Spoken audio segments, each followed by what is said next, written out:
Petron Lewis yamaze kuvuga gutya ahita kupa ambwira ko byanga byakunda tayari Perezida Venize amaze kuvugana na Afandi Dani Marike aho afungiye amubwira ibyo yabonye, bityo ari gutangira gushaka inzira zo gucishamo ibintu. Ako kanya ubu natwe akaba aribwo misiyo ikurikiyeho tugomba guhita tuyishyira mu bikorwa. Mu gihe dutegereje iby'umushinjacyaha Amba Sabine aravana mu iperereza, biraza ari agashinguracumu kuri misiyo twakoze mu ijoro ryashize. Namaze kubyumva nanjye mbona ko ariyo mpamvu Venize ampamagaye ameze nk'umuntu ufite ubwoba. Byanga byakunda kuko gutekereza ko papa wacu Petron Lewis ahari, arabizi neza ko yahise abona ko inzira ze yamaze kuzifunga kera cyane, kuko nubwo yakoze amabara mu myaka ya kera, byibura iyo yijijisha mu minsi yashize ntatugendeho ngo tumenye ko ari we uri inyuma ya byose, yari kuba ari aho nta kibazo tumufiteho dukeka Mariyamu na Rufusi gusa. Muri ako kanya Gaston yampamagaye ambaza amakuru yo kuramuka, anambwira ko Gerine yabashije kwinjira mu nkambi ya gisirikare z'inyeshyamba, ndetse kuri ubu we n'umusore yagiye asanga bakaba batangiye misiyo. Ariko ntabwo ari ibyo gusa, Rufusi na General Torres bagaragaye muri iyo nkambi, bivuze ko aka kanya tumaze kumenya amaherezo ya Rufusi. Igisigaye ni umupango wo kumugeraho tukamuca intege. Petron Lewis yarabyumvise avuga ko rero ako ariko kanya ko kugira ngo tumuvane mu nzira. Gaston avuga ko twaba twitonzeho gatoya kugira ngo Gerine n'uwo musore babanze baduharurira inzira, kuko misiyo yaba nziza ari uko tugiye mu nkambi tugiye gutora Rufusi, ndetse tukanahava bucece cyane ku buryo ntawe uzamenya ibyabaye, kugira ngo tube turetse guteza akaduruvayo cyane cyane kuri General Torres, bigatuma akora ibindi bibi kandi nta mupango wa backup dufite ku ngaruka zaturuka mu byo yahita akora. Petron Lewis amaze kubyumva yavuze ko ibyo ari byo, ariko nta mpamvu yo gutinda, mbese bashaka uburyo byihuta cyane. Ikirenze ibyo natwe tugiye gushyira Sabine ku gitutu acukumbura uburyo Rufusi araza gusanga ari mu nkiko mu gihe kitarambiranye bitunguranye. Gaston yamaze gukupa njye na papa tuganira mubaza niba hari amakuru yaba afite ku bugambanyi bwa Venize kiriya gihe. Petron Lewis ambwira ko ari ibintu byihuse cyane ku buryo Venize atigeze abigaragaramo, ariko ubukana n'imbaraga byari bifite byagaragaraga ko hari umuntu ukomeye ubiri inyuma, kandi nta gushidikanya niwe byanga byakunda dukurikije ibimenyetso Afande Ferimine uherutse gupfa yavuze ko bari babonye, kuko nta buryo Mariyamu na Rufusi bari kugaragara bari kunywa byishimye hagati y'amasaha yaviriye i Tesara ubwo Maxwell yamaraga kwica mama we Jessica, n'igihe natwe batwiciye, kandi icyo gihe Mariyamu yari yashimuswe nk'uko amateka bivuga. Rero ntabwo twajyaho ngo tuvuge ngo Venize nta ruhare yabigizemo, ngo hari undi waba wararugize kandi ari nuko bimeze. Ubwo hari andi makuru yaba afite n'uburyo yamugonga mu masaha y'icyo gihe, kuko na Mariyamu ubwe yarabinyibwiriye ko Venize abiri inyuma. Papa yamaze kumbwira gutyo ndabyumva, ndetse nari mubajije kugira ngo mve mu rujijo neza. Nuko dusohoka muri icyo cyumba tugana muri salo, dusanga Chairman Thomas Rosario yicaye muri salo bamushyiriyemo televiziyo arimo kureba. Ndagenda ndamusuhuza na papa musuhuza mubaza impamvu atigeze aryama. Rosario avuga ko kuryama byamurambiye cyane ko asanzwe yirarira ku muhanda ku mabaraza y'inyubako z'ubucuruzi. Rero imbavu zamaze kuruha, Petron azunguza umutwe avuga ko abyumva cyane, ariko njye ku ruhande rwanjye ntabwo ari ibyo natekerezaga, ahubwo icyo nari nshyize imbere ni misiyo nari ndimo gutekerezaho. Aho Neila na Bonita bahise batuzanira ibya mu gitondo, tumaze kubifata dukomeza kureba televiziyo, ariko mu by'ukuri njye ntabwo ari byo nari ndimo kureba cyane. Nyuma y'igihe ndimo gutekereza naje gusanga kubigumana mu mutwe wanjye bishobora gutuma mera nk'utaye umurongo, kandi gutegereza nabyo biri kundambira. Mpita mpamagara umunyamakuru Fernando mubaza igitondo cyo kuramuka, ambwira ko ari neza cyane nta kibazo, mubwira ko nshaka guhura nawe ndetse na Etina kugira ngo tugire ibyo tuganiraho. Ambwira ko ahubwo ako kanya bari kumwe kuko bari bamaze guhura muri icyo gitondo ngo banononsore wa mushinga yambwiraga ubundi bawushyire CEO Kirista. Nahise mbabwira ko nifuza ko ako kanya twahura nanjye nkabafasha kuwunononsora, ndetse ndibuze ko baherekeza tujyane kuwutanga. Fernando mu kubyumva mbaza atunguwe cyane niba koko ibyo ndimo kuvuga ari ukuri, ndetse numva ni ibintu bimukoze ku mutima cyane. Mubwira ko ari ukuri ndetse nampereza Etina tumuvugisha. Etina yafashe telefone aranyitaba mubaza amakuru y'iminsi, ambwira ko ari meza. Mpita mubwira ko nawe ntabyo, kuko kuba twaratandukanye kuriya ntabwo bivuze ko atari no kongera kumpamagara byibura ngo ambaze niba aho nagiye byarabaye amahoro. Etina mu gutungurwa kwinshi cyane ambaza ibyo ndi kuvuga n'ahantu tuziranye. Mpita mubaza niba Fernando atamubwiye uwo barimo kuvugana. Etina ambwira ko yamumbwiyeho ariko abizi neza ko yamubwiye nta hantu basanzwe baziranye. Etina amubwira ko niba ashaka kubimenya yaza tugahura, ariko nshaka kumusaba bikunze yazana na Hambo kuko hari ikintu nshaka kumubwira. Etina ambwira ko amatsiko afite atatuma atinda kuza n'isegonda na rimwe, ahubwo murangira aho baradusanga. Murangira amubwira ko ari hafi n'uruganda rw'itabi, inzu ndende kurusha izindi zihari niho barahagarara. Twamaze kuvugana ngaruka muri salo, ariko impamvu Etina yari ataramenya uwo ndiwe ngo amenye ko ndi Max batemberanye nuko ubwo twaganiraga ntigeze mubwira ko ari njyewe Maximilian cyangwa se ngo abe abifiteho amakuru. Noneho n'igihe yaganiriye na Fernando akaba ataramubwiye ko ari njyewe Max, ahubwo akamubwira ko ndi Landry Lewis ntabashe kubihuza no kuba ndi Maximilian ndetse na Max. Ibyo ntabwo nabitinzeho cyane, ahubwo nasanze Neila ari kuvugana na Gema, mpita mubwira ko yamubwira akaza kutureba aho ngaho kuko ndamukeneye. Neila amaze kubaza Gema ahita avuga ko agiye kuza. Bamaze kuvugana Neila ahita ajya mu cyumba cya Bonita ari gukoreramo gahunda ze. Petronile Lewis ambaza niba navugisha Amba Sabine, mpita muhamagara aranyita bamubaza amakuru, ambwira ko amakuru ari meza. Mpita mubaza icyo yakuye mu iperereza rya nijoro, avuga ko wa mugore yavuye ku bugenzacyaha, aka kanya akaba ari kubana nabo mu nzu nshyashya bimukiyemo kugira ngo abone uko amwitaho anamuhungisha uwashaka kumugirira nabi kuko yemeye kuba umutangabuhamya. Sabine mpita mubwira ko hari andi makuru ashamikiye kuri Danimarike akeneye kumenya ako kanya, bityo byaba byiza aje mu rugo akayabonesha amaso ye. Ambwira ko amaze kwitegura kuko yari agiye kujya kuri sitasiyo ya polisi ngo abashe kuvugana na Danimarike arebe ko hari icyo yamukuramo, ariko reka abanza ave mu rugo ahita akomereza kuri polisi nyuma. Twamaze kuvugana nanjye mpita mpamagara Kapiteni Cedro Jeff ahita anyitaba, mubaza amakuru yo kuramuka ambwira ko ari meza. Mu kamwenyu kenshi ambwira ko turi abahanga cyane ku kuntu twateguye iriya misiyo, ku buryo mu busesenguzi bwe yamaze kubona ko twabiteguye kugira ngo tugire ikindi kintu tugeraho. N'ubundi muhamagaye nawe agiye kumpamagara kugira ngo ambwire ibintu byinshi birimo no kunshimira cyane, bityo ari ibikunda ako kanya twahura tukaganira kuri byinshi. Kapiteni Cedro namubwiye ko ahubwo nanjye nari muhamagaye kugira ngo turebe ko dushobora guhura tukungurana ibitekerezo ku musozo wa misiyo dufite, kandi arabizi ko ibyaha umuryango we wakorewe byanga byakunda ugomba kubyishyurwa. Nubwo ako kanya ntamwizeza ko Danimarike nabo bafatanije babyishyura, ariko umuryango wacu ntabwo wajyaho ngo urenze amaso ubushuti bwa Lewis n'umuryango we, cyane cyane papa we Afande Jeffrey, bityo byanga byakunda hari ibyo tugomba kurangiza turi kumwe. Nongera kumwibutsa uburyo Jeffrey yabaye hafi umuryango wacu, cyane cyane papa wacu, bityo byaba byiza tugiye inama y'uburyo twakoramo ngo Danimarike abashe kuba ari ahantu byoroshye cyane ko igihe ibimenyetso bizamugwiraho azakomeza guhanwa n'ubundi.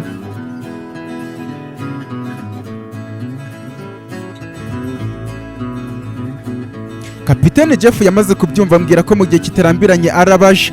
Maze kuvugana nawe papa wanjye ahita ambaza umwanya nahawe mu kigo cy'itumanaho ku buryo ndi kuri telefone ako kanya igihe kinini. Mpita mvuga ko bigaragara ko ari kuri customer care yabyanga byakunda.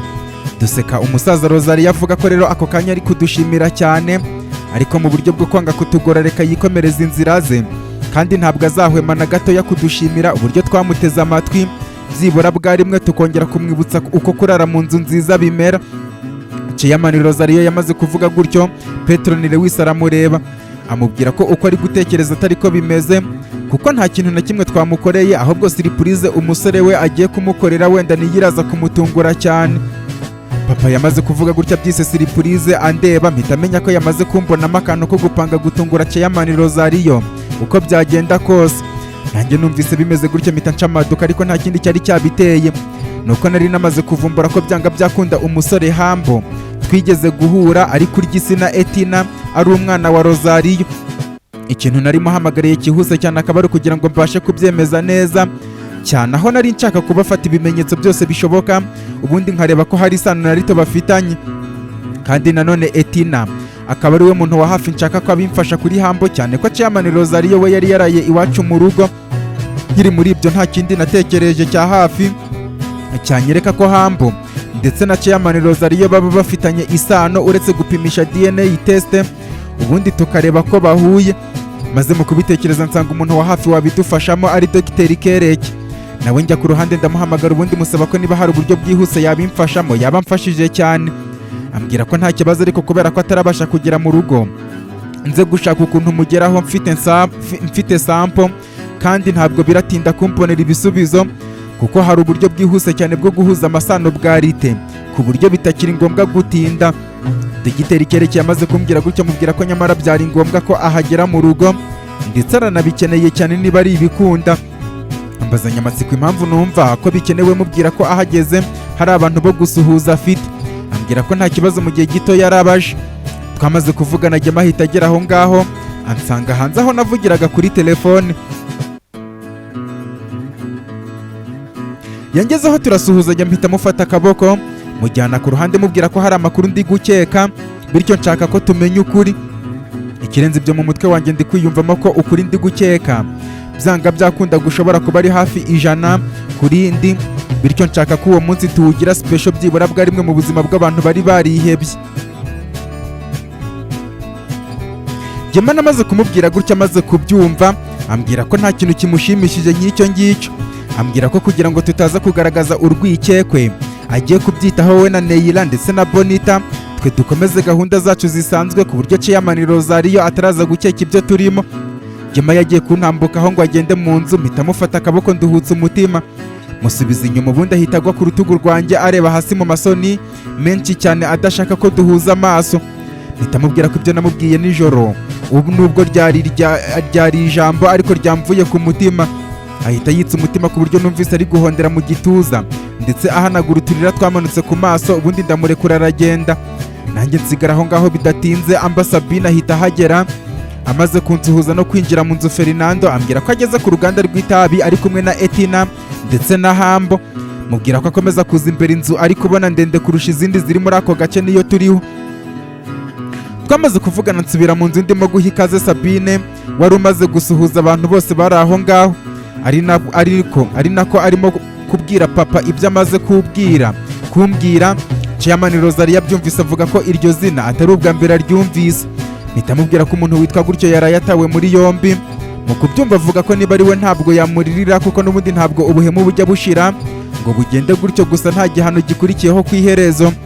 Bityo rero nubwo nari nahugiye kuri telefone ariko ibyo yari ari kuvuga arakomeje, nubwo twabigize urwenya ntabwo ashaka gukomeza kutugora. Mpita mubwira ko reka tubanze tuze gusangira ibya saa sita ubundi turamuherekeza rwose. Amaze kubyumva areba Petero ni Lewis yanga kumusuzugura ubundi akomeza kwicara. Amba Sabine mwiseguraho kubera gahunda ze nishe, ariko hari ahantu nifuza ko mukanya aza kuduherekeza ubwo turaba duherekeje Chairman Rosario. Amba Sabine avuga ko nta kibazo na kimwe kirimo. Bidatinze Kapiteni Jeff ambwira ko yageze aho namurangiye, ari nako byahuye na Fernando anyandikira ubundi ngenda njya kubareba.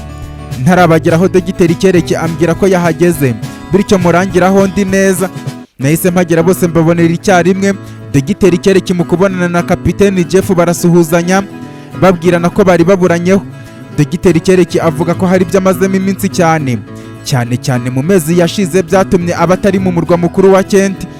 Nawe amubaza niba akazi kari kugenda neza cyane, amubwira ko birimo kugenda. Nanjye njya gusuhuza ba Etina na Hambo, wambonye agahita amenya uwo ndi we atungurwa cyane ambwira ko atarazi ko tuzongera kubonana. Hambo mubwira ko iryo jambo atari ubwa mbere ndyumvise, ariko nabimubwiye biturutse ku marangamutima y'uburyo Hambo namukubise amaso nkagira ngo ndi kubona Chairman Rosario akiri mu buto bwe. Aho nahise nsobanukirwa inkuru ya Hambo, uburyo namenye ko ababyeyi be bamurutishije murumuna we, kumbe byanga byakunda nuko batavukanaga. Nuko mu gihe Dogiteri Kereki ari kubwira Kapiteni Jeff ko inkuru y'uburyo yataye muri yombi Afande Danimarike yayimenye natwe tubari inyuma, Etina mu kubyumva aratungurwa cyane abaza niba Danimarike yafunzwe. Kapiteni Jeff mu guhindukira areba umuntu uri kubaza ibyo bintu, njyewe mpita mbwira Etina ko ariko bimeze, yarayatawe muri yombi ku mugoroba. Kapiteni Jeff abonye ko ari njyewe umwisubirije ahita amenya ko turi kumwe, ubundi mbaha karibu mu rugo rwacu. Kugeza ubwo twazamutse tukagera muri foro ya gatatu turi kubamo, tuhagera Gema abonye Hambo agenda muyambira cyane, ariko Rosario mu kubona Hambo yanga kumukuraho amaso ku buryo na Dogiteri Kereki yabibonye kuko yari arimo kumusuhuza, ariko Rosario yahezeyo neza cyane. Dogiteri Kereki agihindukira akareba indoro yahise inyereka ko yamaze kumenya abantu nshaka gufata ibizamini, ariko Gema yahise ajya kwihererana Hambo ku ruhande. Mpita menya ko nta kindi agiye gukora kitari ugushaka sampo turaheraho. Dogiteri Kereki amaze gusuhuza Rosario agera no kuri papa ahita ahaguruka aramuyambira cyane, mu gihe Dogiteri Kereki azi ko ari gusuhuza papa usanzwe utaribuka uwo ari we. atungurwa no kumva papa mwise izina muvandimwe Kereki arikanga. Mukundeba nzunguza umutwe mu buryo bwo kumucira amarenga, ahita amenya ko byarangiye. Dogiteri Kereki kwihishira biranga n'amarira yanga kumanuka mu nda, ahubwo ahita akurura papa n'ibibaraga byinshi cyane amuyambira mu gusepfura kwinshi. Uturinete yambaye tumwe tw'abadogiteri duhita tugwa hasi. Abari aho bose batungurwa n'ibiri kuba kuko ntabwo bari bazi situwasiyo, ariko Dogiteri Kereki kwihishira byari byanze. Papa nawe mu kuruhutsa umutima cyane amubwira ati ni byiza kongera kukubona muvandimwe. Bamaze nk'umunota bayambirana, Kereki amaso yatukuye cyane. Papa ahita yegera ku ruhande baricarana, atora uturinete twe arongera arambara, birumvikana kuko bamenyanye papa ari muto. Kuri Dogiteri Kereki ntabwo yazuyaje kumufata ku rutugu nk'uko yabikoraga kera, ameze nk'umuntu urimo kumuhumuriza. Uwo mwanya w'umutuzo warangiye abantu bose barangije gusuhuzanya. Papa aba ari utangira ijambo avuga ko abakiriye bose muri urwo rugo rwacu turimo muri ako kanya. Ati ndabizi hari abatunguwe muri hano kukumbona, ariko mwumve ko ari amahoro kuko twakunze kumva ko ibintu byose bishoboka. Rero no mu gishoboka nuko njyewe n'umwana wanjye bizwi ko twapfuye aka kanya tukiriho. Ibindi ni inkuru ndende wenda muzagenda mumenya, gusa kuba muri ahangaha nuko byanga byakunda twese dufite aho duhuriye, bityo muri abantu bacu mu buryo bumwe cyangwa ubundi. Petronile wese yamaze kuvuga gutyo Hambo agarukana na Gema, nawe asuhuza abandi aricara. Amaze kwicara njye mpita mbwira abari aho bose ko Fernando yarazanye na Etina ngo dufatanye gusesengura umushinga bafite wo kujyana mu Barewisi barebe ko bashinga televiziyo bazaba bahagarariye. Petronile wese avuga ko uwo mushinga ari mwiza cyane, ababaza ikijyanye n'igishoro bafite cyangwa se amafaranga bafite yo gushoramo. Fernando avuga ko ari umushinga bafite ku buryo batarabona abaterankunga. Njyewe mu gutungurwa kwinshi cyane mpita ndeba Etina, nzunguza umutwe mubaza impamvu babeshye papa. Aranyegera nyongorera ambwira ko batabeshye kuko nta mafaranga na make bafite, kubera ko amafaranga yose yayatanze mu bigo by'imfubyi. Ndetse ikintu cyamuhuje na Fernando nuko nyuma yo kuganira nawe yasanze hari ibyo bahuriyeho, nko kuba bose bari bafite amafaranga bose mbere ariko akaza kubashiraho. Namaze kubyumva nshimishwa cyane n'umutima mwiza wa Etina wanga kwitekerezaho ahubwo akabanza gutekereza ku bandi. Petronile wese avuga ko arimo kubyumva, bityo araza gufatanya nanjye mu kumvisha CEO Kirista ko uwo mushinga bawushoramo amafaranga, kandi na Fernando na Etina nabo bakaba aba bayobozi b'icyo gikorwa. Kumva ayo magambo aturutse kuri Petronile wese barishimye cyane birenze. Mu buryo butunguranye twese twabonye CEO Kirista yinjira aho ngaho ataduteguje, twese turatungurwa. Nawe ageze muri salo aratungurwa cyane kuko ntabwo yarazi ko hari abantu benshi. Mpita amenya ko byanga byakunda yavuganye na Neira akamurangira neza foro turiho.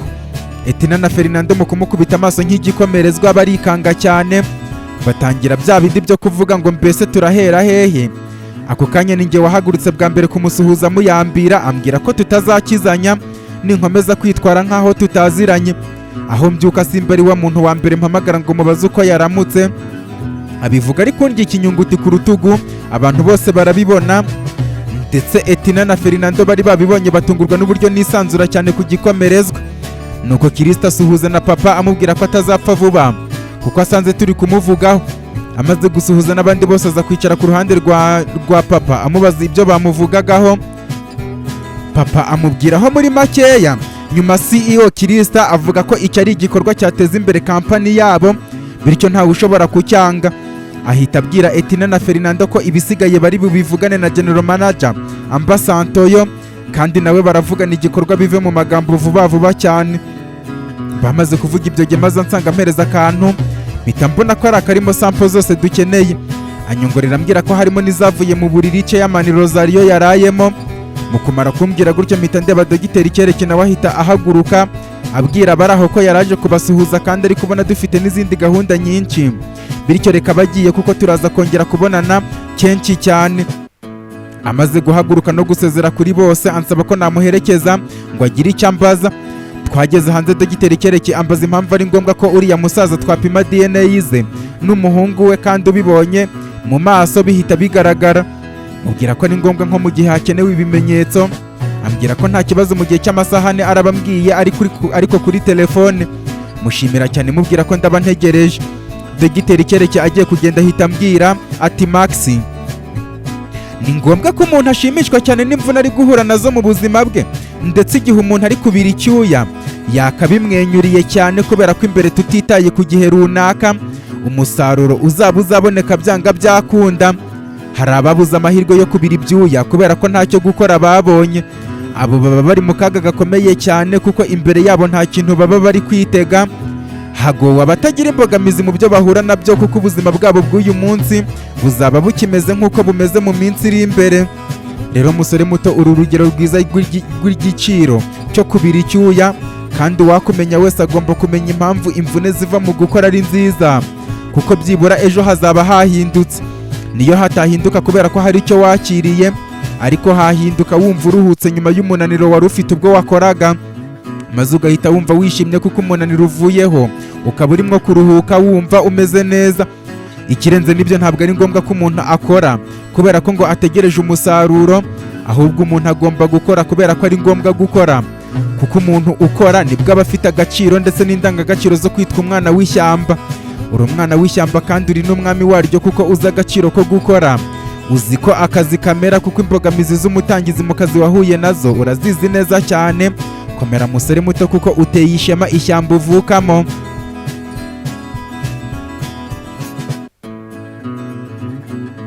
Dogiteri Kereki yamaze kuvuga gutyo, ankora ku rutugu ndetse ahita yigendera. Nsigara mukurikije amaso ndimo gutekereza kuri ayo magambo ambwiye, numva ntangiye kwiyumvamo akantu k'ubwibone bwo kuba ko byanga byakunda icyuya nabize igihe runaka kitigeze gipfa ubusa. Nuko ndahindukira nsubira muri salo, nsanga Kapiteni Cedro Jeff arimo kubwira papa ko Dani Marike ari guhakana ibyaha byose, kuko iperereza ryatangiye.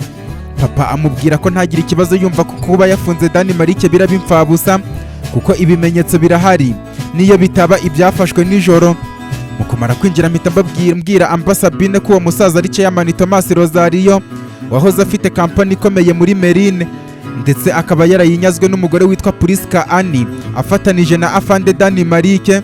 Ahantu nshaka ko aza kumerekeza nta handi ni kuri iyo kampani. Mpindukira mbwira Kapiteni Jeff ko impamvu namuhamagaye mu rugamba turimo, arabizi ko dukeneye gushaka ibimenyetso byose bishobora gutuma Dani Marike aguma muri gereza, niyo yaba atakatiwe ariko byibura akaba arimo gukorwaho iperereza. Ari nayo mpamvu narinje ngo muhuze na Rosario maze baganire, abone uko ajya kuvana amakuru yandi kuri Dani Marike. Gusa bibaye byiza akaza kubikora byihuse, kuko ndi kumusaba ko tuza kujyana muri Merine igihe turaba duherekeje Rosario. Umusaza ahita tubaza aho turaba tumuherekeje. Petronile Lewis ahita amubwira ati, rero Chairman, uyu musore wanjye ureba nuko ateye, ntabwo ashobora gutuma urara nanone mu gasozi kandi uri umusaza wihaye.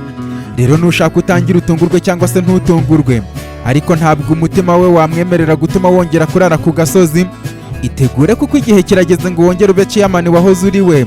Nako reka ndeke kubivuga gutyo gusa, ahubwo uyu musore araza kubyishyirira mu bikorwa ureba n'amaso yawe. Petronile Lewis yamaze kuvuga gutyo, abantu bose bari aho batunguwe cyane. Birumvikana na Etina wari wamaze kumenya ko amarira narize wa munsi Gema amaze kumbwira ya magambo, nubwo atamenya aho nkomoka, ariko kuri iyo nshuro yari amaze kumenya ko ndi Landry Lewis. We na Hambo basobanukirwa impamvu nisanzura cyane kuri CEO Krista Lewis, kumbe nuko ari mushiki wanjye. Ako kanya Jeff adusaba akanya gatoya cyane, kuko we nawe ashaka gutanga umusanzu mu kuba Chairman Rosario Thomas agomba kurari uyu munsi. Bityo reka bagiye arongera kuza kutuvugisha mu masaha make yari imbere. Ambasabine avuga ko ako kanya yumva ikiza ari uko bagenda babiganiraho, cyane ko n'ubundi inzira yari yo kujya kureba Dani Marike, noneho agize amahirwe ahuye n'umupolisi wamufunze, aranamufasha kumugeraho ngo bamuhate ibibazo byoroshye. Kapiteni Jeff yatubwiye ko akimara gufunga Dani Marike, ibikomerezwa byo hejuru byanze gutesha agaciro amahitamo yagize yo kumufunga, ariko bamubwira ko namara amasaha 48 nta kintu aragaragariza ubushinjacyaha gifatika, Dani Marike arahita afungurwa. Njye mpita mfata akaboko kanjye nkarenza umutwe mvuga nti Imana ibindindaho kugira ngo Dani Marike afungurwe, igihugu cyose cyahinda umushyitsi. Kapiteni Cedro Jeff avuga ko dukoze cyane kuri ayo makuru tumuhaye, bityo we na Sabine bagiye kuyakoresha mu buryo bwiza cyangwa se n'ububi, ubundi batuvugisha mu kanya kadatinze. Ambasabine yahagurutse mu ntebe akurikira Kapiteni Cedro Jeff, ubundi bavaho. Petronile Lewis asigara abwira Chairman Rosario ati, Chairman, no muri Bibiliya byaranditswe ngo igihe kitaragera umuntu atamarira menshi, ariko igihe cyo kuyahozwa iyo kigeze nta muntu ujya ufunga umugambi w'Imana, kuko iba yarabipanze kera cyane mu rwego rwo kugaragaza ububasha bwayo. Rero ndabona ibiri kubera hano wabifashe nk'inzozi. Reka tuvuge ko ari inzozi, ariko nanone ziri hafi kuba impamo, kuko turi mu gihugu gikurikiza amategeko, nubwo abashinzwe kuyashyira mu bikorwa aribo bayangiriza. Ariko ntabwo umuryango wa Lewis ushobora kwicara ngo urebere gutyo gusa amategeko arimo kwicwa, twirengagije ko umuryango wa Lewis ari wo buzima gatozi bw'iki gihugu, nubwo wenda cyateye imbere nacyo. Bityo rero byibura niyo abantu batanashimira cyane ibikorwa byawe, byibura bakuvuga bikacakaca, nibwo uzaba witwa umwana w'ishyamba. Petero ni Lewis yamaze kuvuga gutyo, Rosalie ahanagura amarira. Etina na Kirista nabo nk'igitsina gore bibakora ku mutima, kwitangira biranga bararira, ariko ari kwiyumanganya kwinshi. Hambo na Fernando nabo bakorwa ku mutima no kumva ko ako kanya intambara turimo kurwana ariyo gusubiza agaciro umuryango wa Chairman Rosario wafatiranijwe n'ibibazo yararimo, ubundi bakamunyaga ibyo byose hafi no kumutwara ubuzima. CEO Kirista yahise atubwira ko yarageze aho ngaho mbere yo kujya muri office ngo arebe uko twaramutse, none asanze tumeze neza, reka bagiye. Bitamubaza niba atajyana na Fernando ndetse na Etina akajya kubereka umuryango Ambasanto yo akoreramo, ubundi bakaganira ku mushinga wabo. Ambwira ko icyo gitekerezo ari inyamibwa, keretse gusa niba baryohewe n'ibiganiro biri aho ngaho bakaba badashaka kugenda. Twese turaseka, ubundi bahaguruka aho ngaho uko ari bane. Babwira ko ntarabaherekeza, ahubwo turi buze kongera kubonana mu masaha ari imbere. Hambo wari umeze nk'uwo tutari kuvugana cyane niwe wagiye imbere, hakurikiraho Etina na Fernando baherekezwa na CEO Kirista wari uri kuntunga intoki, ambwira ko ari kuncungacunga bityo nzabonana nawe. Nanjye ngasohora ururimi mukwe namubwira ko ntaho azankura. Nuko dusezeranaho, bamaze kugenda papa ahita abaza niba ariko twari kujya dushondana igihe twari gukurira hamwe, bityo banza ari bya bindi Imana ireba bizaguruka ikabica amababa. Chairman Rosalie yabwira Petero ni Lewis ko afite abana beza. Papa mushimira amwenyura, njye mbasiga aho ngaho baganira, njya kureba abakobwa ibyo barimo gukora. Ninjiye mu cyumba nsanga fagitire bayigeze kure, mpita mbabaza impamvu ibintu babigize birebire cyane kandi tutaranahamya neza amakuru. Njye mbwira ko banza ntitegereje Hambo neza na papa we ngo ndebe ukuntu basa nk'intobo. Mpita mbabwira ko barekeraho kumwita papa we kuko nta gihamya bafite. Neyira avuga ko Dogiteri Kereki niyibeshya akaza avuga ibitandukanye n'ibyo turi gukeka, Hambo turahita tumugereka kuri Chairman Rosario ajye kumurera, n'ubundi ntabwo biramwica. Twese twarasetse, inzu turayiterura. Ubundi Bonita atubwira ko turi kumara igihe, kandi Dogiteri Kereki yavuze ko bitaratinda. Bakomeza gupanga, ndimo kubyitegereza kuko abakobwa mu gupanga amasiripurize nicyo kintu cya mbere bafiteho ububasha n'uburambe bwo kukigira neza kurusha abahungu. Ntabwo byatinze, bamaze gupanga neza uko bimeze. Gemana Neyira badusiga njye na Bonita mu cyumba, nyuma yo kunsaba ikarita yanjye yo mu Lewis ngo bayihahireho. Bagenda bavuga ko bagiye guhita bagaruka. Njye na Bonita mu kuguma aho mu cyumba ahita mbaza uburyo ibimenyetso twafashemo turaza kubikoresha kugira ngo Dani Marike agwemo. Mpita mubwira ko biri yari nk'igikangisho, ku buryo mbese ari nk'imbarutso yadufashije kumushyira muri gereza, nubwo wenda haramutse habayeho ibintu byo kurya ruswa cyangwa se ikimenyane bakamurekura, natwe twakwihimura tubishyira hanze agahita ati kuzo. Ariko uburyo bimeze, Kapiteni Cedro Jeff n'umushinjacyaha Amba Sabine bagiye gushaka noneho ibyaha bya nyabyo byose Dani Marike yakoze byigereka ku gufata ku ngufu, kuko kiriya bashobora kukizimangatanya bavuga ko uriya mugore ashobora kuba yaribambaje, kuko nta kimenyetso kigaragaza ko yafashwe ku ngufu. Ikirenze n'ibyo, ahubwo bakamushinja icyaha cyo guharabika Dani Marike, kubera ko iyo aba yaramufashe ku ngufu iyo myaka yose ntabwo ibishize ataratanga ikirego. Nta n'uburyo yavuga ngo Dani Marike yaramufungiranye amubuza kujya mu isi yo hanze, kandi bigaragara ko yaratuye mu nzu nziza kuriya nk'umuntu ubayeho neza. Rero ba Sabine nibamara kubona ibimenyetso byiza cyane ku byaha bigaragara, birimo no kuba barashimuse kaminuza ya Lewis bakayihindurira izina kuko yari muri Moriya Academic School, ari ibintu imbaga nyamwinshi irabizi neza. Nta hantu Dani Marike ari buze guhungira na gatoya. Ikirenze ibyo abarimo we ubwe, ndavuga Bonita, abanyeshuri biganye batahawe amadiplome yabo muri Moriya International, Rosange wiciwe ababyeyi, n'abandi barahita bahabwa ubutabera, ubundi na kampani ya Lewis ihita isubizwa kaminuza yayo, maze ibikorwa bibi bakoze bihite bishyira abanyeshuri bose mu gihugu cya Kentrone n'abandi bose ku isi bifuza kuza kwiga ubumenyi bwabo muri Moria Lewis International bahita baza kwiga uko babishaka. Bonita mpita muserereza mubwira ko ubu ngubu akazina ka enjeniyeri tayari kari mu nzira, ambwira ko nanjye ariko ndi enjeniyeri, musubiza ko ariko andusha level, aho twebwe muri kaminuza yacu ibyo twize biri kuri level ya A1 mu gihe bo ari kuri A0. Rero niba ashaka guhakana ko andenzeho abihakane, ariko abizi ko ari kwigiza nkana. Twakomeje kuganira kugeza ubwo Veneranda yampamagaye ambwira ko yabyutse igicuku, ubu akaba ari gusesekara mu murwa mukuru wa Kenti, akaba yakiriye amakuru ko wamuhanya ngo ni Dani Marike ashobora kuba yafunzwe. Mubwira ko ariko bimeze bamufunze. Veneranda ambwira ko nta kintu kimushimishije nkacyo, kuko muri iyo minsi yaramumereye nabi cyane, nyuma yuko yamwambuye ibyo yari yaramunyaze agahita amugendaho ashaka kumurimbura, ariko Imana nayo ariyo yavuze yego bikanga. Twasetse gato mpita mbaza Veneranda aho yerekeje, ambwira ko ari kwerekeza kuri Minisiteri y'Ibikorwa Remezo, kuko bamuhamagaye bamubwira ko ibyo yari yarasabye ku mishinga yo kubaka ibikorwa remezo mu bice birimo abaturage batuye mu mbibi z'amatware ye, bamubwiye ko bamaze kubyemeza, bityo aze bamuhe bije. Birumvikana ko agomba gusinya. Veneranda mpita mubwira ko bihise byumvikana ko zanyamuye umunsi aribwo turi buzirye noneho. Veneranda ambwira ko ariyo mpamvu mpamagaye, hato ejo bundi tutazahurira mu nzira ntwaye imodoka nkamugonga, muziza kumbamo ideni ryo kurya inyama gusa. Mpita mubwira ko hari ahantu heza ndi gupanga kuza gusohokera mu masaha ya nyuma ya saa sita, kandi hatari muri uyu mujyi, gusa ni mu nzira zinyuraho yerekeza atashye, bityo niho numva twajya kuri izo nyama.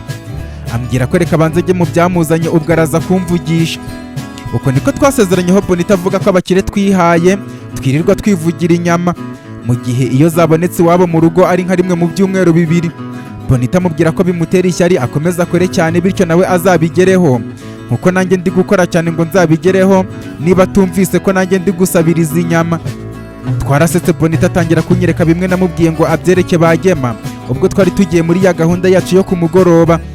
Maze kubibona musaba kubifata neza kugeza igihe Rufuse azagwira mu maboko y'ubutabera, ubundi Sabine azamwemeze. Amasaha yakomeje kwicuma, Bonita agiye mu byo guteka, nigira muri salo nsanga bakirimo kuganira, ndetse Chairman Rosalie afite agaseko ku munwa avuga ati nanjye nahise mubwira ko ntazigera muhemukira mu buzima bwose tuzabana. Ibaze ko izina Hambo twariteguye ko tuzaryita umwana wacu w'imfura tukimara kwemeranya ko tuguye mu rukundo. Noneho n'ukuntu urukundo rwari rwadusajije, nta nubwo twigeze dutekereza ko bwa mbere dushobora kubyara tukabyara umukobwa, kuko umugore wanjye yavugaga ko kubyara umwana w'umuhungu wa mbere ari byo byiza, kuko umuhungu w'imfura aba ameze nk'umucunguzi w'umuryango. Noneho kuko n'ubundi tuzabyara ahungu n'akobwa, umukobwa akazakurikiraho. Nuko bidatinze nk'umusore wari uri kwiyubaka haciye icyumweru, Amina mujyana iwacu mu rugo. Papa na mama mu kumukubita amaso bati uyu nguyu akatubera umukazana, ahubwo dukeneye kubona ababyeyi be. Amina mu gaseko kuzuyemo amasoni menshi, bamubaza aho atuye arahabarangira, bumva ni hafi, bahita bamubwira ko ababyeyi b'umukunzi we bakeneye kuza kubasura. Yikiriza azunguza umutwe kubera udusoni twinshi yari afite, ariko bya byago bitajya bibura. Mama bwakeye twumva inkuru mbi ngo imodoka yamugonze ubwo yambukaga umuhanda. Ibyo papa kubyakira byaranze ku buryo yabirwaye igihe kinini, biza kurangira nawe yishwe n'indwara y'umutima, ndetse ubukwe bwacu ntiyanabutaha. Ariko Chairman wumva ko ababyeyi ba Amina bambereye aho abanjye batari, kuko rwose baranyorohereje cyane ku buryo ubundi nta bandi babyeyi beza nzi kurusha ababyeyi ba Amina. Rero Hambo akimara kuvuka twaramurwaniye nkaho ari uwabo, ku buryo bashakaga kumunyiba, ariko nyine byose ari amashyushyu yo kuba bafitiye amatsiko y'umwana ukomoka ku mukobwa wabo. Gusa nabo Amina amaze gupfa agahinda karabishe, none nabo bapfuye byibura batamubonyeho uko yakuze, kuko njyewe ikintu cyatumye mbaho iyi myaka yose nuko nari mfite icyizere cy'uko igihe kizagera umugisha ukongera ukansekera umwana wanjye nkongera nkamubona, ndetse n'igihe numvaga nshaka kwiyambura ubuzima nahitaga nibuka ishusho y'umwana wanjye ikambuza kubikora, imbwira ko igihe kitaragera ngo aze kunyiyereka. Sha ubuzima bw'ubucike ni bubi cyane Chairman we, nako ngira ngo urabuzi. Chairman Thomas Rosalie yamaze kuvuga gutyo, ubona agahinda ari kenshi cyane, komeza kwiyumvira uburyo ubuzima butigeze bumuhira na gatoya, kugeza kuri uwo munsi yahombye byose, ndetse bimwe akabihomba bamufatiranye na bya bindi by'iyi si itagira impuhwe. Mu gihe nkiri kubitekerezaho bagema baraje, ariko baza bikeka-keka, bigaragara ko ibintu bazanye badashaka ko tutabibona. ndetse yewe banabigeraho kuko ntitwanabirabutswe. Mu gihe kirengaho isaha bazana amafunguro muri salo turafungura bisanzwe, ari nabwo Dogiteri Kereki yaje kumpamagara ambwira ko yambwiye ko nta mpamvu twari dufite yo kuba twapima, kuko nubwo bitararangira ariko ibigezweho bigaragaza ko ari maci 99.8%. Dogiteri Kereki namushimiye mu kamwenyu kenshi cyane. Nuko nyuma yo gufata amafunguro Fernanda ampamagara ambwira ko barimo kunshimira cyane kubera ko General Manager Ambasanto yo ubereye kampani ya ba Lewis yakiriye umushinga ndetse akaba agiye kuwukurikirana, kuko byumvikane ugomba kubanza kunyura mu bamamba ba board meeting uhereye kuri chairman n'abanyamigabane bose bakawusesengura. Gusa bizeye ko bizacamo. Mpita mubaza niba batashye, ambwira ko aribwo bari gusohoka muri kampani ya ba Lewis. Mpita mubwira ko bagaruka mu rugo kuko hari ibyo nshaka kubereka. Fernanda ambwira ko baje nta kibazo, nuko mpita njya kureba bagema mbaha amakuru Dogiteri Kereki ampaye, ndetse ako kanya mpise nsaba na Etina kuza aho ngaho.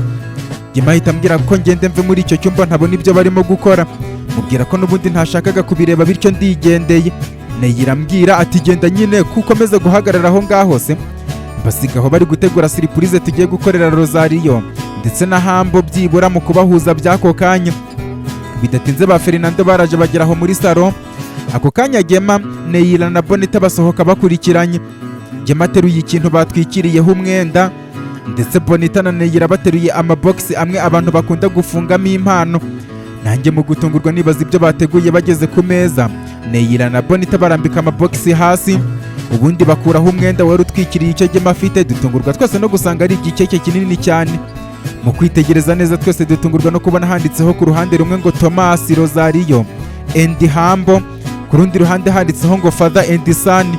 Abari aho bose mu kubibona baratungurwa cyane, ndetse Hambo na Rosario mu kubihuza biranga burundu. Mpita ngorora umuhogo ndavuga nti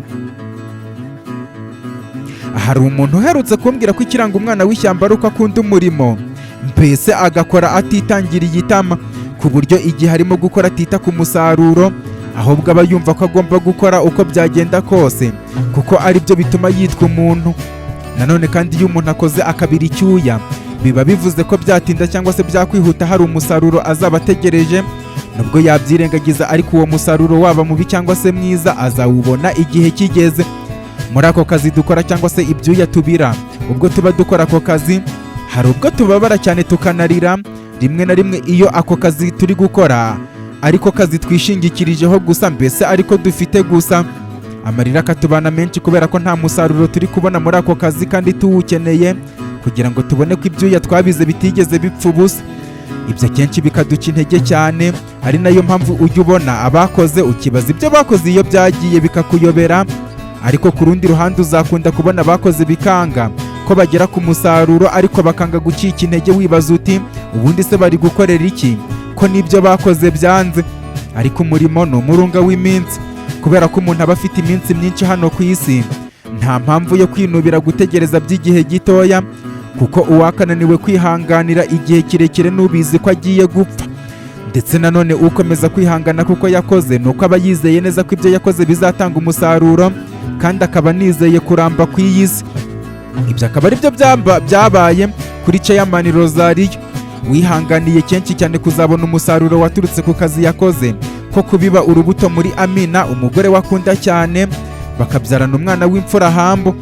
Ariko bya bicantege bitabora mu kazi baza gutandukana ubwo yari afite imyaka 2.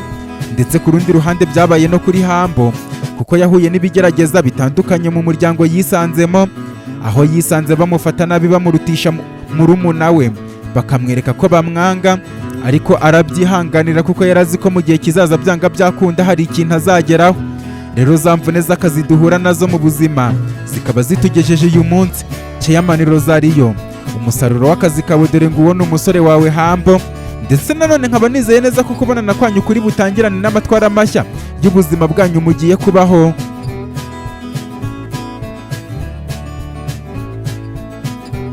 Namaze kuvuga gutyo Petero ni Lewis niwe wakomye mu mashyi imbere.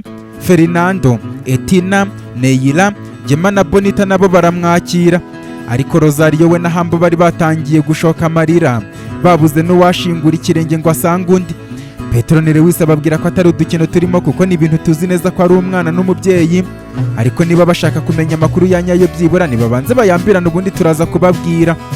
Kwihangana byaranze bagenda bayambirana mu marira menshi, Hambo avuga ati papa, Rosario nawe avuga ati mwana wanjye Hambo. Bamaze kuvuga gutyo bakomeza kuyambirana cyane igihe kinini kugeza ubwo twabasabye kurekurana bakaduha natwe umwanya. Bakimara kurekurana Gema ababwira ko muri ibyo birori rero nibabanze bakate keke batwizeze ko bazajya bakirana abashyitsi babasuye nk'uko bagiye kutugaburira. Mbese yarashatse kwigana kumwe babigenza mu bukwe. Mu buryo bwo kutabyumva bakata keke mu makenga menshi babitekerezaho bibaza ku biri kubabaho. Nuko twese twicara mu ntebe ariko Hambo yimutse yicaranye na Rosario, aho twese twari twamaze kubona ko atari n'umusaza cyane ahubwo ari bya bindi by'iminsi igira nabi.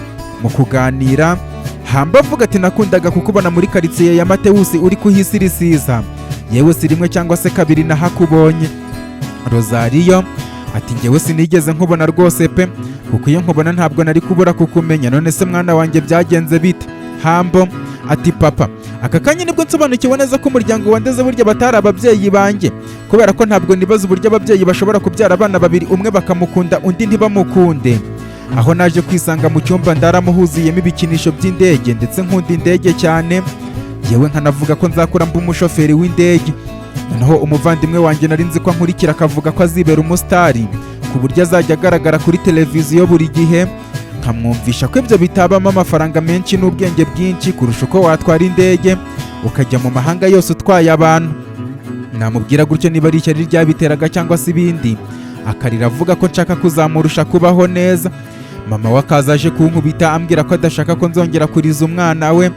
Ku ikubitiro ibikinisho byanjye barabitwaye arabijugunya, namusaba kubinzanira cyangwa se kungurira ibindi akankubita.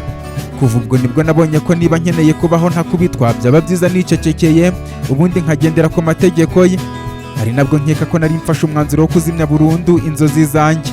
Gusa ngahora nibaza ku mutima ababyeyi nk'abo bagira uwo kwanga umwana umwe bagakunda undi, aho murumuna wanjye bamuguriraga byose ashaka kandi nkaba ntemerewe kubikoraho nanjye. Ishuri naryize nta rukundo kuko bakoraga ibishoboka byose ishuri ryiza murumuna wanjye akaryigamo, njyewe nkiga mu mashuri asanzwe ari aho. Nkaho ibyo bidahagije babonye ngiye kuyarangiza bati rekera aho ngaho birahagije mba ndayacikishije. Nibwo nari maze kuba mukuru mbona ko ari ibibazo byabo, hitamo kuva muri urwo rugo nigira gushaka imibereho impaye amahoro. Aribwo naje kujya gusaba akazi ku kibuga cy'indege, nkajya mpakora amasuku ndetse nshakira n'abantu ibyo bantumye. Umugabo utwara indege twahahuriye twibera inshuti atangira kunsobanurira uko batwara no kunyerekeza kugeza ubwo namenyeho byinshi. Nubwo nta bubasha nabona bwo gutwara indege nyine, iyo minsi yose niko yagiye injyana mu nzira zitandukanye kugeza ubwo nahuye n'uyu musore Maximilian ntazi ko ari inzira ingeze ahangaha.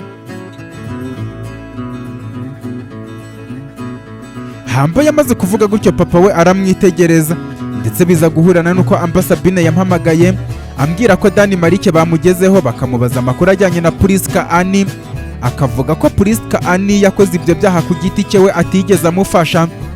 Bakomeza kumubaza uburyo baziranye n'uburyo yamenye ko Priska Annie yakoze ibyo byaha, kugeza ubwo nk'abantu bari mu iperereza baje kumurusha ubwenge bakamutera umujinya bikarangira Dani Marike yivuyemo avuga ko Priska Annie ari inyamaswa, aho yamukoresheje mu nyungu ze bwite akamufasha, yamara kumufasha akamwigarika, dore ko imitungo yose ya Chairman Rosario yari imaze kujya mu mazina ye. Bityo icyo gihe Dani Marike cyari gishize ameze nk'urwaye Priska Annie nk'indwara. None ubwo bamufunze aka kanya nawe amushyirishijemo kuko yabarangiye n'ibimenyetso byose aho bibitse muri sefu iri mu rugo rwa Priska Annie. Ubwo ni mu rugo rwahoze ari urwa Chairman Rosario. Ambasabine yamaze kumbwira gutyo mpita mubwira ko ntekereza ko ari wo mwanya wo gutembera. Rosario abyumvise nubwo nari ndi kuvugira kuri telefone, ariko ibyishimo byanga ko yihishira. Ambwira asakuza ko nta gutembera guhari aribwo akibona umwana we Hambo. Ambasabine ambwira ko Kapiteni Cedro Jeff yemeye kujyana nawe, akaba ari uta muri yombi uwo mugore usigaye yarigize Chairman wa company ya Rosario, ubundi amushyikiriza inzego z'umutekano za Merine bamukurikirane. Itamubwira ko baturindira tujyanirane. Ako kanya Sabine amaze kunkupa mpita mvuga nti ndabizi ko twari turi mu bihe byiza, ariko mureke rwose tujye kubikomereza mu rugo rwa Chairman Rosario, ndetse ubu dufite igihe gito cyane kugira ngo tube tugiye. nababwiye gutyo twese abo mu rugo duhaguruka tujya kwitegura. Njye na Petero ni mu cyumba ambwira ko yibyaye kuko ubundi misiyo nyikoze nk'uko yayitekerezaga mu ijoro ryashize. Mubwira ko dutekereza kimwe gusa ariko akaba ndusha ubusesenguzi n'imipangu kuko misiyo yo gufata Dani Marike ntamubeshye ntayo nari gushobora kwitaho. Ansubiza nkubita inkonji mu mutwe avuga ko ariyo mpamvu yitwa papa wanjye. Twamaze kwambara dusohoka dusanga ba Neila nabo basoje. Tumanuka hasi tugeze muri parikingi Gema ajya kwicara kuri vora mu modoka ya Anthony Mati, nanjye nicara imbere. Umwanya ukurikiyeho hicara Petero ni Lewis na Rosario nk'abahoze ari abaceyamani, ndetse na Hambo yisodekanaho na Fernando. Umwanya ukurikiyeho hicara Gema, Neila na Bonita bisodekana na Etina. Gahunda ruko turaza kwigabanyiriza mu modoka ya Kapiteni Cedro na Sabine baraba barimo. Nuko tuva aho ngaho twihuse cyane kugeza tugeze aho Sabine yambwiye aherereye, ariko mpita nibuka gahunda mfitanye na Veneranda, mpita mbona ko nshobora kuba musize, mpita muhamagara. Ambwira ko gahunda zisoje ubu yibereye mu mujyi. Tumubwira ko turi hafi n'icyicaro gikuru cya polisi bityo twanyuranaho. Atubwira ko aje nta kibazo. Ubwo twagiye tugana kuri polisi aho Sabine yandangiye. Tuhageze Fernando na Etina nk'abari kubyigana basohoka mbere. Nanjye mu gusohoka mpita mbona Kapiteni Cedro Jeff muri uniform. Ngenda mbasanga we na Sabine nabo baza bagana aho turi tuhahurira. Mbabwira ko twabaye benshi bityo baraduhariye ifuti. Veneranda ahita ampamagara ambwira ko ahageze. Ngenda njya kumureba twese kuko nta mwanya twari dufite twinjiye mu modoka. Kuri iyo nshuro njye nababwiye ko ngiye kujyana na Veneranda. Fernando na Etina bajya kwiyunga kuri Kapiteni Cedro na Sabine mu modoka ya polisi, ubundi dufata umuhanda. Veneranda mubaza uko ubuyobozi amaze kubukaba mu gace kiwe. Ansubiza ko ubu yamaze gushyira byose ku murongo, ahubwo imbaraga yakoresheje ubu akaba arizo ziri kumugaburira. Ikirenze n'ibyo asigaye afite abantu benshi cyane bamwishingikirijeho. Njye wambaza amakuru mubwira ko ari meza, ariko nanone rwa rugendo rwacu rw'iyope ubu twamaze gutangirwa ikirego mu rukiko mpanabyaha mpuzamahanga rw'iyamora muri Venezi. Ubu uwadufata yahabwa agatubutse. Veneranda ahita atera urwenya avuga ko icyo kiraka atakirenza, ahubwo muhe nimero zo guhamagara arebe ko yakongera umusaruro w'amafaranga mu yo asanzwe afite. Mubwira ko ahubwo ayo afite ndayamukuramo natanyitondera cyane. Mukumbaza amakuru y'urugendo twerekejemo mubwira byose uko bimeze. Amaze kubyumva bimukora ku mutima, avuga ko ari bwo butwari bwanjye kandi buriya umusaza n'umuhungu we ntabwo bazanyibagirwa muri ubu buzima. Namusubije ko abizi ko gahunda ari ukugira isi nziza kurusha uko twayisanze, bityo nta mpamvu yo kubitekerezaho cyane. Anyibutsa uburyo nagiye mbafasha muri byinshi bityo gushimirwa rwose ni ngombwa, ahubwo za nyama byanga byakunda turazirya nta ngingimira. Veneranda yamaze kumbwira gutyo mubwira ko kuva uyu munsi hari umuntu wampaye umuhate cyangwa se motivation wo gukunda umurimo ntitaye ku musaruro nzakuramo, kuko ubundi umuntu atagakwiriye gukora kubera ko ategereje umusaruro mu kazi yakoze, ahubwo umuntu akora akazi kubera ko agomba gukora. Ibyo akaba ari byo bimugira umwana w'ishyamba ndetse n'ubutaka bwamubyaye. Bisobanuye ko iryo shyamba tuvuga aba ari iyi si. Tukitwa abantu kubera ko tubereyeho gukora, bityo nta kwirirwa ntekereza ku kuba nakora ikintu kubera ko nzabona ingororano. Icyo gihe ni byinshi bizapfa kandi ari njyewe wagakwiriye kubikora. Ikirenze n'ibyo iyi si ntabwo igitanga inyiturano na nkeya, rero nakoze ibyo nagombaga gukora. Namaze kubwira Veneranda gutya nkora ku rutugu abura icyo ambwira aruhutse umutima. Nuko hashize akanya atangira ambwira uburyo ibikorwa bye birimo kugenda mu gace k'iwabo, ndetse n'uburyo abantu bamugiriye icyizere nabo, ariko akabereka ko atazabatenguha. Ibyo byose ubundi bikaba ari ibikorwa bimwitirirwa kandi byagakwiriye kuba ari njyewe n'umukunzi wanjye byitirirwa, kuko ari twebwe twabikoze. Nuko mperaho mubaza amakuru y'umuryango wa Viera, ndetse na papa we na mama we na musaza we Vieri. Ambwira ko bameze neza nta kibazo aho baherukaniye, ku buryo twaganiriye ntitumenyere igihe twagereye kuri Merine. Mu kuhagera ahantu twaparitse amamodoka ni muri kampani ya Chairman Thomas Rosario n'umuhungu we Hambo, ndetse Sabine akiva mu modoka yakirwa n'umugabo wamusuhuje amubwira ko ari umucamanza mukuru muri iyo ntara, ndetse akaba ari kumwe n'umushinjacyaha w'akarere District Attorney. Bakaba bamaze kubona impapuro zitangwa n'umucamanza nyine mukuru w'ibijyanye n'ubucuruzi zo kujya gusaka no gukora confiscation cyangwa se gufatira imitungo ya Chairman Priska Ani, ndetse akanatabwa muri yombi mu gihe arimo gukorwaho iperereza. Bityo ako kanya tuvaho ngaho kuko ari ibintu bikeneye gukorwa mu buryo bwihuse hataragira igihungabana, ndetse nanone bakaba banavuye no mu rugo rwa Priska Ani. Ibimenyetso bimushinja bakaba babisanze muri sefu aho byari bibitse bigaragaza uburyo imitungo yanyerejwe n'uburyo umusaza Rosario yambuwe imitungo ye bakayihindurira mu mazina ya Priska Anne. Ako kanya Kapiteni Cedro Jeff yangezeho avuga ko abapolisi bakorera muri ako gace nabo bari hafi cyane, twebwe duhanga amaso ku buryo nta kintu kirangirika. Gemma, Neila, Fernando wari witeguye cyane ayo makuru kuyatangaza bwa mbere, ndetse akaba araba afite umwihariko wo kwivuganira na Chairman Rosario akamuha inkuru, abandi banyamakuru bagasigara basiganuza. Mu gihe iyo habaye ikintu nk'icyo ngicyo ubundi usanga televiziyo na radio by'igihugu ari byo byafasha amakuru mbere y'abandi, ndetse na Etina wari umuri hafi muri ibyo. Ku rundi ruhande papa wanjye Petron Lewis yari kumwe na Chairman Rosario amuhumuriza amuturisha kuko umusaza nta nubwo yumvaga ko ibyo ari ibintu biri kuba ako kanya, kuko yari yagize ngo ni inzozi. Uko niko twinjiye mu nyubako nini cyane irimo iyo kampani ya Rosario. Igitero imbere kiyobowe na Afande Kapiteni Cedro Jeff wari ukurikiwe n'umucamanza mukuru ndetse na District Attorney waho ngaho muri Merine, bakurikiwe nanjye na Gemma n'umushinjacyaha Amba Sabine Veneranda. Hakurikiraho Petron Lewis wari kumwe na Chairman Rosario ndetse na Hambo umuhungu we. Ubundi nyuma haza Fernando, Neila, Bonita na Etina. Twinjira gutyo nk'abagabye igitero cya kirimbuzi. Ntabwo byatinze twinjiye mu nyubako irimo ibiro by'abayobozi, ndetse duhita tubona aho Chairman akorera, tugenda twinjiramo indani, ariko abandi bake basigara hanze y'umuryango. District Attorney waho muri Merine akora mu ikote yereka umugore twari tuhasanze urupapuro yarakuye mu ikote yari yambaye amubwira ati urukiko rw'ubucuruzi rwatanze uburenganzira bwo kuza gusaka ibikorwa by'iyi kampani kugira ngo mu myaka ishize Chairman Rosario avuyeho ibyakozwe byose bigaragazwe, ndetse nanone kandi ibimenyetso birimo n'ibituruka ku batangabuhamya biravuga ko wakoresheje ubujura mu kwiba imitungo muri iyi kampani, ari nayo mpamvu ubu utawe muri yombi. Bamusomera ibyaha byose akurikiranweho banamubwira uburenganzira bwe, ariko umugore nari maze kumenya ko ari Priska Anne, byumvikane ko ari mama wa Rufusi akaba umugore wari yariyo, yakubise amaso umugabo Thomas Rosario. Mbona atangiye kumukanurira amaso cyane, ndetse mu gukomeza kumwitegereza ubudahumbya mbona atangiye gucika intege, ari nako afatiriza ku meza. Mu gihe njye natekerezaga ko ari bya bindi byoroshye umuntu abona umuntu adaherutse kubona agatungurwa cyane, ariko ntabwo ariko byari bimeze, kubera ko ahubwo uwo mugore